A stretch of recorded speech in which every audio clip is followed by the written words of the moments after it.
Today is 1st October and this is your 62nd day of consistent study. आप लोगों का जो life purpose है वो है एसएससी जेई 2022 में सिलेक्शन लेना। लेकिन वो सिलेक्शन तब होगा जब आप डेली पढ़ाई करोगे।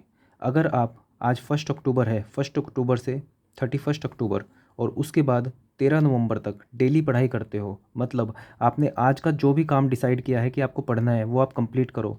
सेकंड डे कंप्लीट करो, थर्ड डे कंप्लीट करो। अगर आपका हर डेट पे, कैलेंडर की हर डेट पे आपका टिक लग जाता है तो समझ लेना जो 14 नवंबर होगा उसमें भगवान आपकी जो कैलेंडर होगा उस पर टिक लगा देगा। अगर आपने इन सब पे खुद से मेहनत करके टिक लगा दिया तो भगवान यहाँ पे आपके लिए टिक लगाएगा कि आपका सिलेक्शन होने जा रहा है। भगवान देखेगा कि आपने कितनी मेहनत की है तो आपका सिलेक्शन हो जाएगा। तो इसलिए आपको डेली पढ़ाई करनी है, बिना थके, बिना बोर हुए। बोर हो गए आप भी। अब आप लोगों को लगता होगा कि बोर होना, ठीक है, रिवीजन ना कर पाना, ये सब कितनी बड़ी दिक्कत है, लेकिन ये बड़ी दिक्कतें नहीं है। अभी पहले मैं आपको लाइफ पर्पस बता दूं, उसके बाद थोड़ा इस पे डिस्कस करेंगे कि बोर होना क्यों बुरा नहीं है, ठीक है, रिवीजन ना कर पाना क्यों बुरा नहीं है, मोनोटोनस सी लाइफ हो जाना क्यों बुरा नहीं है, ये मैं आपको बताऊंगा। अभी पहले लाइफ पर्पस मैं आपको बता दूं आज का।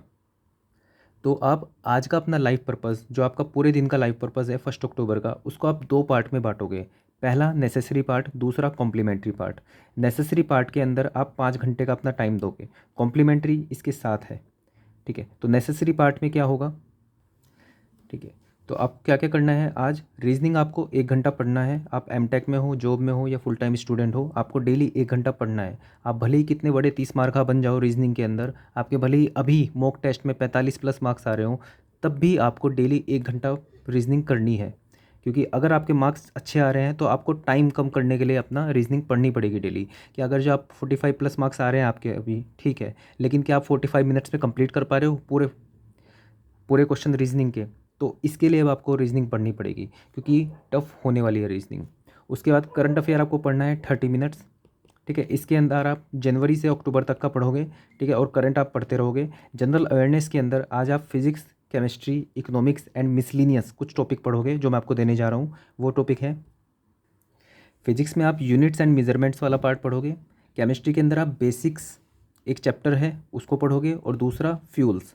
इकोनॉमिक्स के अंदर आप बेसिक इकोनॉमी पढ़ोगे, और लास्ट में आप क्या करोगे, लेटेस्ट अपॉइंटमेंट्स पढ़ोगे। जैसे न्यू सीडीएस हमारे बने हैं, कौन बने हैं, अनिल चौहान बने हैं। हमारे चीफ जस्टिस कौन है, ठीक है, यू ललित बने हैं नए, ठीक है। इस तरह से बहुत सारे जो आपके पास अपॉइंटमेंट हैं उनको पढ़ोगे, और इम्पोर्टेंट पर्सनल्स पढ़ोगे कि चीफ इलेक्शन कमिश्नर कौन है हमारे, सॉलिसिटर जनरल कौन है हमारे, ठीक है। ये सब आप जो टोटल है आप इन सबको पढ़ोगे और याद करोगे, क्योंकि इनमें से कुछ ना कुछ पूछा जाएगा ही जाएगा 100%, ठीक है। तो physics, chemistry, economics and latest updates, ठीक है, latest appointment and important personals, ये आप पढ़ोगे। ये जो आपको पार्ट है ये वाला, ये आपको अभी जो करंट अफेयर मैंने प्रोवाइड करा हुआ है उसमें नहीं मिलेगा, क्योंकि लेटेस्ट अभी ये चेंज हुए, जैसे सीडीएस अभी बने हैं, ठीक है, यू ललित जो है अभी बने हैं हमारे, तो उसमें नहीं होगा उसके अंदर। तो आप क्या करोगे, किसी यूट्यूब चैनल पे लेटेस्ट देख लेना आप इसको, ठीक है। तो ये 4 चीज़ें आपको करनी है जनरल अवेयरनेस के अंदर आज, और ये सभी चीज़ें आपको मिल जाएंगी ब्लैक बुक के अंदर। ब्लैक बुक का डिस्क्रिप्शन,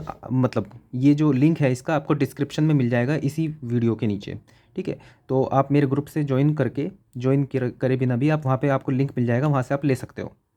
तो नेसेसरी पार्ट में क्या है, 5 घंटे में 1 घंटे का रीजनिंग, आधे घंटे का करंट अफेयर, 1 घंटे का जनरल अवेयरनेस, ये हो गया 2.5 घंटा। और बाकी के 2.5 घंटे आपको क्या करना है, कल मैंने आपको बताया था full technical package. Full technical package में आप क्या करोगे, टेक्स्ट बुक पे जाओगे।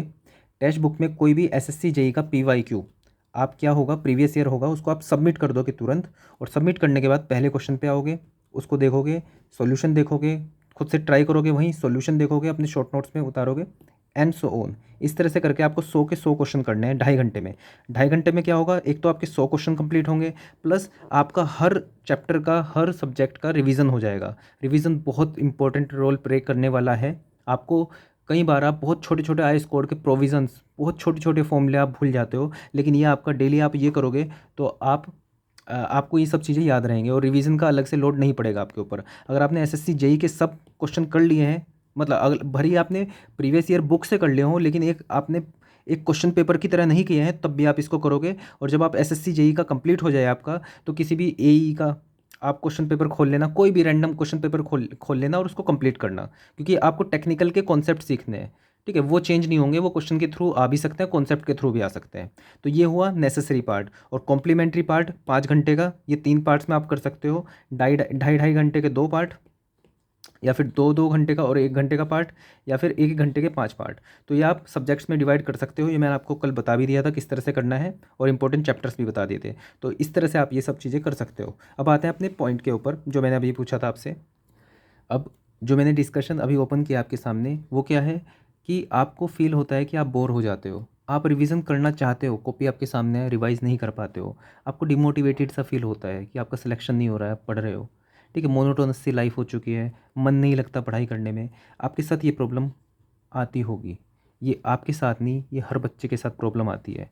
एक इमेजिन करो एक ऐसी दुनिया जिसमें किसी भी बच्चे को ना बोरियत हो रही है, ये भी आप वो रिवीजन करे जा रहे हैं, डिमोटिवेशन कुछ नहीं है, मोनोटोनस लाइफ नहीं है, मन कर रहा है उनका पढ़ने का। तो आप इमेजिन करो कि ये जो आपका एसएससी जेई का जो पेपर होने जा रहा है ना 200 नंबर का, इसकी कट ऑफ तब 120 ना जाती, तब इसकी कट ऑफ जाती 199, 199, 200, 198। क्यों? सब लोग पढ़े जा रहे हैं पागलों की तरह।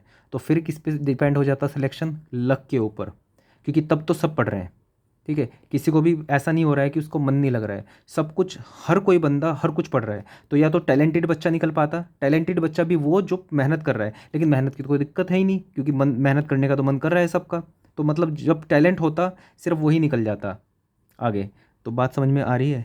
ये चीज़ें सबके साथ होती हैं, लेकिन जो इन सब को ओवरकम कर लेता है उसका सिलेक्शन हो जाता है। अगर ये सब चीज़ें ना होती तो ये समझ लेना कि सिलेक्शन किसका होता, सिर्फ लक बेसिस पे हो जाता। तो ये समझो कि ये तो बहुत अच्छी चीज़ है कि बोरियत आती है, रिवीजन करने का मन नहीं करता है, ठीक है। इससे क्या हो रहा है? इससे आपका रास्ता आसान हो रहा है कि ये चीज़ सबके साथ है, सबको बोरियत होती है, सबको डिमोटिवेशन फील होता है, मन नहीं लगता सबका पढ़ाई करने में।